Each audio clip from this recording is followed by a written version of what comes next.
찬송가 342장으로 찬송하겠습니다. 342장 찬송입니다.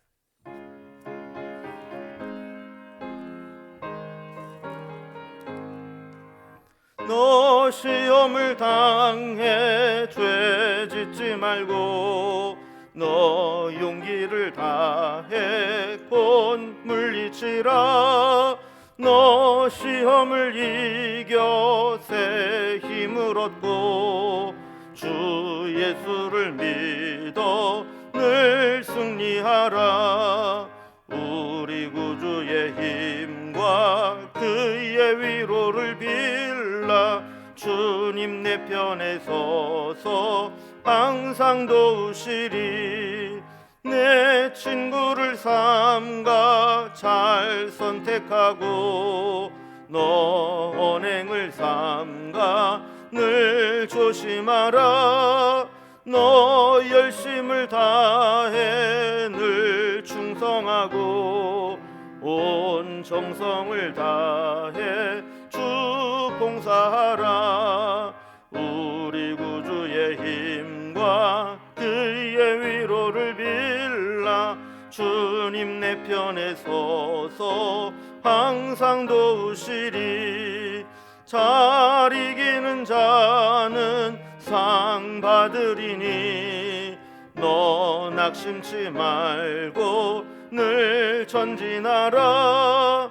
내 구세주 예수 힘 주시리니 주 예수를 믿어 늘 승리하라. 우리 구주의 힘과 그의 위로를 빌라. 주님 내 편에 서서 항상 도우시리. 아멘. 오늘 함께 나눌 하나님 말씀은 신약성경 마태복음 3장 13절에서 4장 11절까지 말씀입니다. 마태복음 3장 13절에서 4장 11절까지 신약성경 3면에 있습니다. 말씀을 제가 봉독하겠습니다. 이때 예수께서 갈릴리로부터 요단강에 이르러 요한에게 세례를 받으려 하시니 요한이 말려 이르되 내가 당신에게서 세례를 받아야 할 터인데 당신이 내게로 오시나이까? 예수께서 대답하여 이르시되 이제 허락하라. 우리가 이와 같이 하여 모든 의를 이루는 것이 합당하니라 하시니 이에 요한이 허락하는지라. 예수께서 세례를 받으시고 곧 물에서 올라오실새 하늘이 열리고 하나님의 성령이 비둘기같이 내려 자기 위에 임하심을 보이시더니 하늘로부터 소리가 있어 말씀하시되 이는 내 사랑하는 아들이요 내 기뻐하는 자라 하시니라. 그때 예수께서 성령에게 이끌려 마귀에게 시험을 받으러 광야로 가사 40일을 밤낮으로 금식하신 후에 줄이신지라. 시험하는 자가 예수께 나와 이르되 네가 만일 하나님의 아들이거든 명하여 이 돌들로 떡덩이가 되게 하라. 예수께서 대답하여 이르시되 기록되었으되 사람이 떡으로만 살 것이 아니요 하나님의 입으로부터 나오는 모든 말씀으로 살 것이라 하였느니라 하시니 이에 마귀가 예수를 거룩한 성으로 데려다가 성전 꼭대기에 세우고 이르되 네가 만일 하나님의 아들이거든 뛰어내리라. 기록되었으되 그가 너를 위하여 그의 사자들을 명하시리니 그들이 손으로 너를 받들어 발이 돌에 부딪히지 않게 하리로다 하였느니라. 예수께서 이르시되 또 기록되었으되 주 너희 하나님을 시험하지 말라 하였느니라 하시니 마귀가 또 그를 데리고 지극히 높은 산으로 가서 천하만국과 그 영광을 보여 이르되 만일 내게 엎드려 경배하면 이 모든 것을 내게 주리라. 이에 예수께서 말씀하시되 사탄아 물러가라. 기록되었으되 주 너의 하나님께 경배하고 다만 그를 섬기라 하였느니라. 이에 마귀는 예수를 떠나고 천사들이 나와서 수종드니라. 아멘. 어제까지 세례 요한의 등장으로 인해서 예수님의 사역을 준비하는 과정을 살펴보았습니다. 오늘 본문은 세례 요한과 예수님이 한 무대에 등장을 하면서 마치 세대 교체를 이루듯이 예수님의 사역을 예비하고 준비한 세례 요한은 예수님께 세례를 베풀므로 물러가게 되고 예수님은 광야에서 시험을 받으시면서 공생애를 시작하십니다. 사실 예수님은 세례를 받으실 필요가 없는 분이지만 죄인을 살리기 위해서 스스로를 죄인의 대표로 여기시며 세례를 받으십니다. 예수님의 세례받는 현장에서는 성삼위 하나님께서 공존하시면서 예수님에 대한 공생애를 알리고 시작하게 됩니다. 그리고 곧바로 성령에 이끌려 마귀에게 시험을 받기 위해 광야로 가시게 됩니다. 예수님은 세 가지 시험을 받으시는데 매번 말씀으로 멋지게 이겨내시면서 죄와 사망 권세를 가진 마귀를 멸하고 우리를 구원하실 분임을 증명해내게 됩니다. 오늘 이렇게 예수님의 세례와 광야에서의 시험을 다루고 있는데, 오늘 본문의 구조를 단락별로 좀 살펴보면 먼저 13절에서 17절까지는 세례 받으시는 예수님에 대한 모습이 나오고, 나머지 4장 1절에서 11절까지는 예수님의 세 가지 시험이 나오게 됩니다. 먼저 첫 번째 시험은 돌로 떡덩이가 되게 하라 하는 시험이었고, 두 번째 시험은 성전 꼭대기에서 뛰어내리라 하는 시험이었고, 세 번째 시험은 내게 엎드려 절하라 하는 시험이었습니다. 이 시험들이 어떤 의미가 있는지, 그리고 예수님이 어떻게 이겨내시는지를 또 함께 살펴보게 됩니다. 자, 먼저 첫 번째입니다. 세례를 받으신 예수님에 대해서 살펴보게 됩니다. 세례 요한이 세례를 베풀고 회개 말씀을 전할 때 예수님이 세례를 베푸는 요한에게 찾아오셨습니다. 13절을 보면 이때 예수께서 갈릴리로부터 요단강에 이르러 요한에게 세례를 받으려 하시니 그랬습니다. 예수님이 세례를 받으러 나온 목적은 다른 사람과는 달랐습니다. 다른 사람들은 세례 요한의 설교를 듣고 회개하기 위해서 세례를 받으러 나왔습니다. 그러나 예수님은 회개할 것이 없는 분이십니다.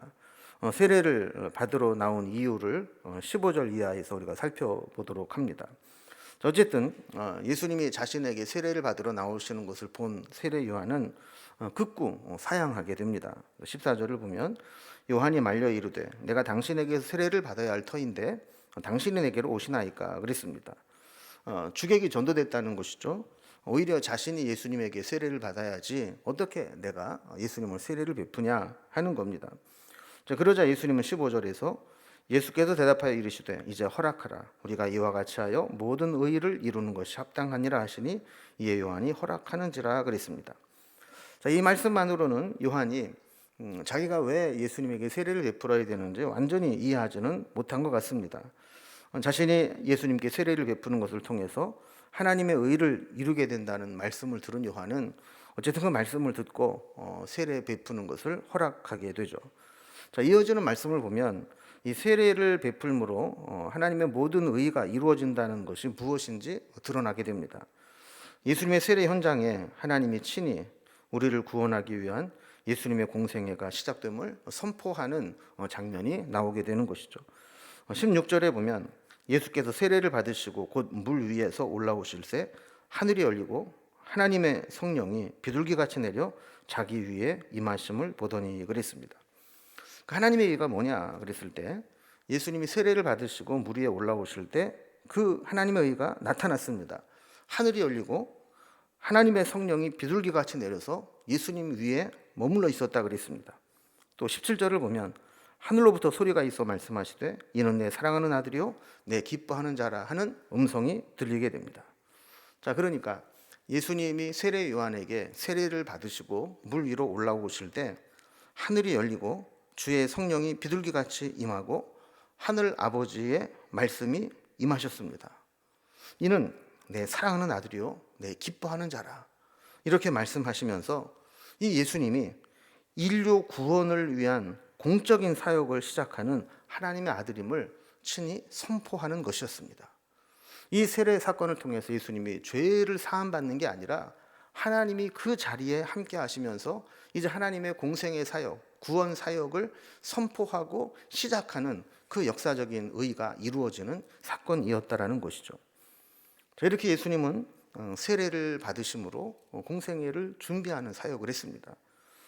두 번째로는 이제 시험을 받으시는 것인데 세 가지 시험 중에 첫 번째 시험을 먼저 살펴봅니다.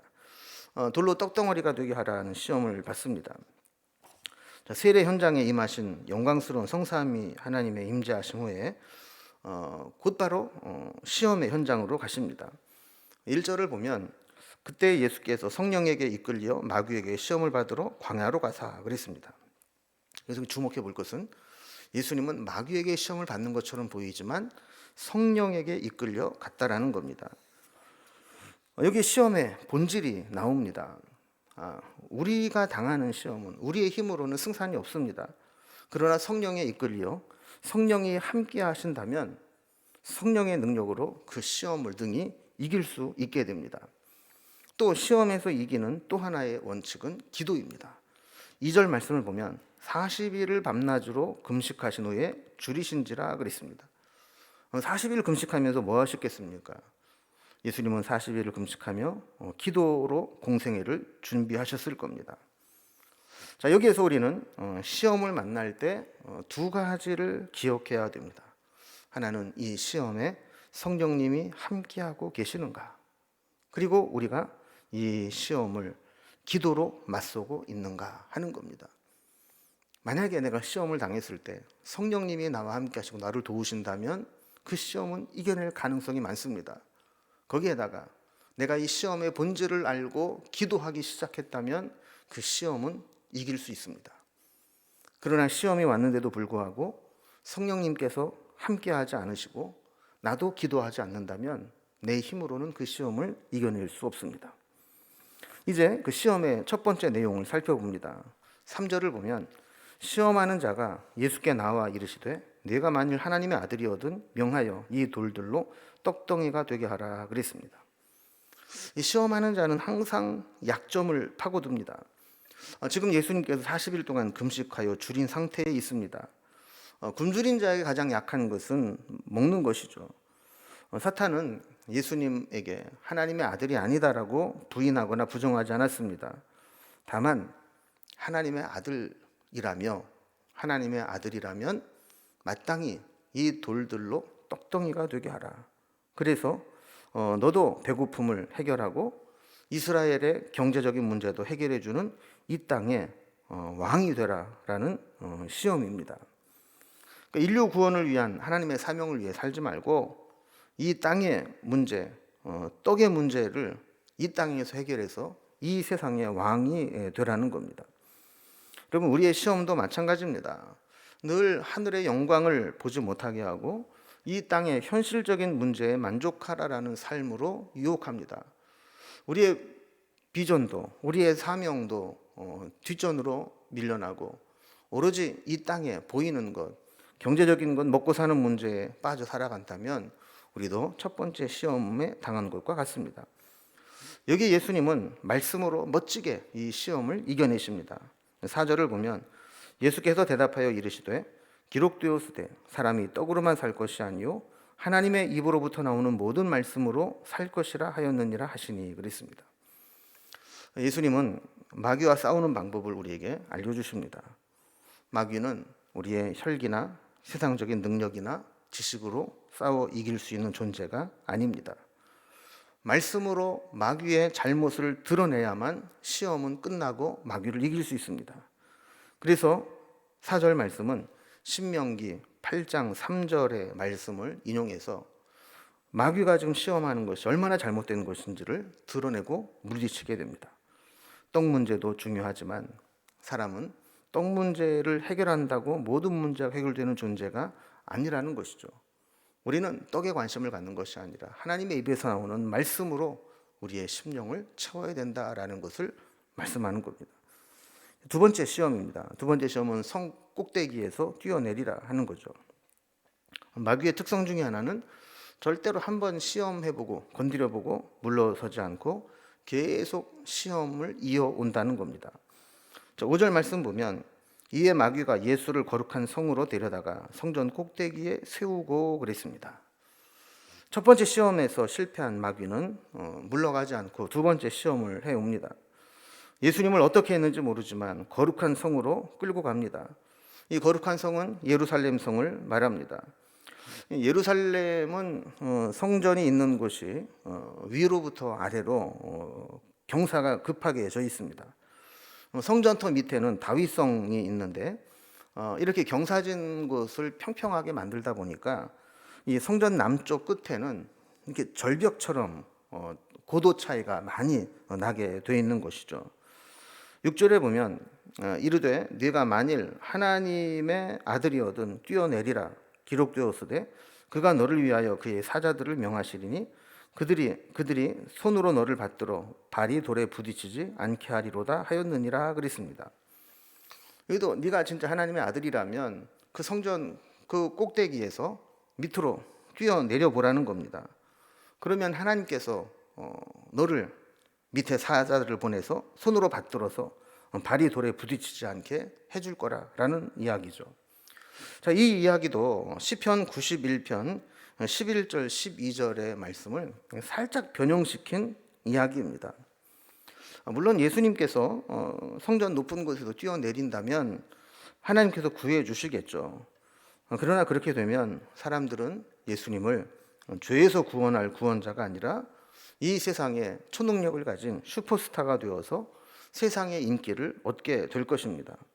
그래서 예수님은 이 시험을 거절하고 다시 말씀으로 마귀의 시험을 물리칩니다. 7절에 보면 예수께서 이르시되 또 기록되었으되 주 너의 하나님을 시험하지 말라 하였느니라 하시니 그랬습니다. 하나님은 우리가 순종하고 섬길 대상이지 우리를 위해서 시험하고 이용할 대상이 아니라는 것을 분명히 하는 겁니다. 마귀의 시험이 얼마나 잘못됐는가를 드러내는 것이죠. 세 번째 시험입니다. 세 번째 시험은 내게 엎드려 절하라 하는 시험이죠. 두 번이나 실패한 마귀는 세 번째로 시험을 걸어옵니다. 8절과 9절을 보면 마귀가 또 그를 데리고 지극히 높은 산으로 가서 천하 만국과 그 영광을 보여 이르되 만일 내게 엎드려 경배하면 이 모든 것을 내게 주리라 그랬습니다.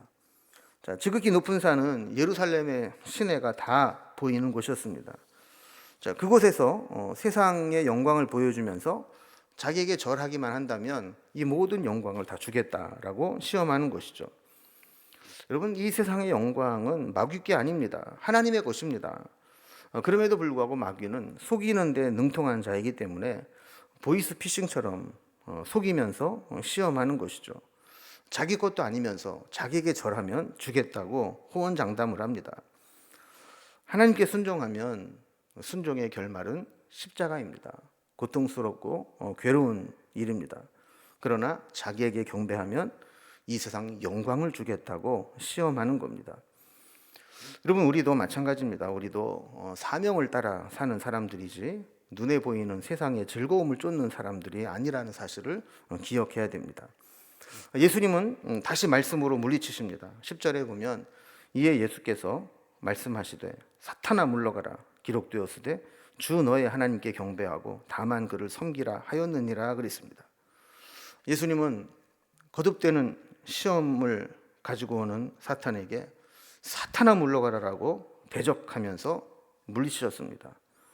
여러분, 우리도 사탄이 시험에 올 때 과감하게 담대하게 사탄아 물러가라라고 선포하며 물리쳐야 합니다. 우리는 하나님을 경배하고 섬기는 사명을 가지고 있습니다. 신명기 6장 13절의 말씀을 인용하시면서 이렇게 우리는 하나님을 섬기고 경배할 자이지 그 외에 하나님 이외에 다른 것에게 절할 수 없다라는 겁니다. 이렇게 이 마귀의 잘못을 말씀으로 드러내면서 마귀는 더 이상 예수님을 시험에서 이길 수 없다는 것을 인정하고 떠나게 됩니다. 11절에 보면 이에 마귀는 예수를 떠나고 천사들이 나와서 수종드니라 그랬습니다. 시험 드는 과정은 힘들고 괴로운 일이지만 시험을 이겨내면 천사가 수종들면서 그 영을 승리로 이끌어 주십니다. 다시 한번 시험을 이기는 비결을 정리해 봅니다. 시험을 이기기 위해서는 성령님께 이끌려야 합니다. 또 금식하여 기도함으로 깨어 있어야 합니다. 그리고 말씀으로 마귀의 시험이 얼마나 잘못된 것인가를 드러내고 대적해야 됩니다. 마귀는 말씀에 닻을 내린 성도를 두려워합니다. 시험에서 이길 수 없음을 확인하면 다시 시험에 오지 않습니다. 그러나 시험할 때 우리가 흔들리거나 시험에 걸려 넘어지게 되면 틈틈이 그 문제를 가지고 우리를 다시 시험에 올 것입니다. 예수님께서 말씀으로 거듭되는 시험을 이겨내신 것처럼 우리도 시험을 이겨내고 믿음으로 승리하는 삶을 살아갈 수 있기를 주님의 이름으로 기원합니다. 기도하겠습니다. 하나님 아버지, 예수님께서 세례를 받으시고 또 시험을 이겨내시는 장면을 살펴보았습니다. 우리도 이 세상을 살아가다 보면 수많은 시험을 당하게 됩니다. 우리가 시험 당할 때 성령님이 나와 함께 하시고 나를 돕고 계시는지 늘 살펴보게 하시고 깨어 기도하는 삶으로 시험을 이겨내게 하여 주시고 말씀으로 무장하고 마귀의 시험이 얼마나 잘못된 것인가를 말씀으로 드러낼 수 있는 신령한 자들이 될 수 있도록 인도해 주시옵소서. 그래서 다시는 똑같은 문제로 마귀에게 시험을 받지 않게 하여 주시고 어떤 시험이 와도 흔들림 없이 능히 이겨내는 삶을 살게 하여 주옵소서. 시험에 걸려 넘어질 때마다 우리가 깨어 기도하게 하시고 예수님이 가르쳐 주신 이김의 방법으로 능히 이겨내며 살아갈 수 있도록 도와주옵소서. 주님께 우리의 승리가 되신 주님을 따라가는 자들에게 도와주시고 인도해 주시기를 소망하며 예수님의 이름으로 기도드리옵나이다. 아멘. 각자 기도 제목들로 자유롭게 기도하시겠습니다.